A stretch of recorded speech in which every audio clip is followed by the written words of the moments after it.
Hello my dear friends. ഈ ഒരു video നിങ്ങളുടെ മുന്നിലേക്ക് എത്തുന്ന സമയത്ത് നിങ്ങൾ എന്തെങ്കിലും ഒരു കാര്യത്തിന് വേണ്ടിയിട്ടുള്ള കാത്തിരിപ്പിലാണോ? അങ്ങനെയാണെന്നുണ്ടെങ്കിൽ ആ ഒരു ആഗ്രഹം നിങ്ങൾക്ക് ലഭിക്കുമോ? സാധിച്ചു ലഭിക്കുമോ? സാധിക്കുകയാണെന്നുണ്ടെങ്കിൽ ഏകദേശം എത്ര സമയം എടുക്കും എന്ന് നമുക്ക് നോക്കാം.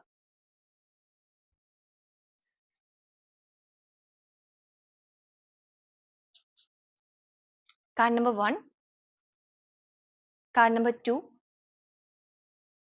And card number 3. Okay.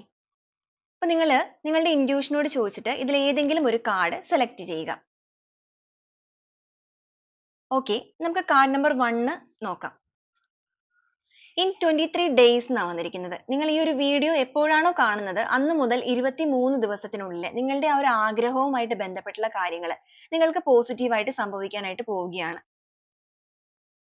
Card number 2 വന്നിരിക്കുന്നത് on date 2/11/2029 of this or next month. ഒന്നെങ്കിൽ ഈ ഒരു മാസം, അതായത് നിങ്ങൾ എപ്പോഴാണ് ഈ ഒരു വീഡിയോ കാണുന്നത് ആ ഒരു മാസത്തിലെ ഈ ഒരു പറഞ്ഞിരിക്കുന്ന ഡേറ്റ്, ഇല്ലാന്നുണ്ടെങ്കിൽ വരുന്ന നെക്സ്റ്റ് മന്ത്, ആ ഒരു മന്തിൽ ഈ പറയുന്നിരിക്കുന്ന ഡേറ്റിൽ നിങ്ങൾക്ക് ഈ ഒരു കാര്യങ്ങളുമായിട്ട് ബന്ധപ്പെട്ട് പോസിറ്റീവ് ആയിട്ടുള്ള കാര്യം നിങ്ങളുടെ ലൈഫിലേക്ക് നടക്കാനായിട്ട് പോവുകയാണ്. ഇനി കാർഡ് നമ്പർ 3 നോക്കാം. വിത്തിൻ 5 months ആണ് വന്നിരിക്കുന്നത്. നിങ്ങൾ എപ്പോഴാണ് ഈ ഒരു വീഡിയോ കാണുന്നത് അന്ന് മുതൽ 5 മാസത്തിനുള്ളിൽ നിങ്ങൾ ആഗ്രഹിച്ച കാര്യം നിങ്ങളിലേക്ക് നടക്കാനായിട്ട് പോവുകയാണ്.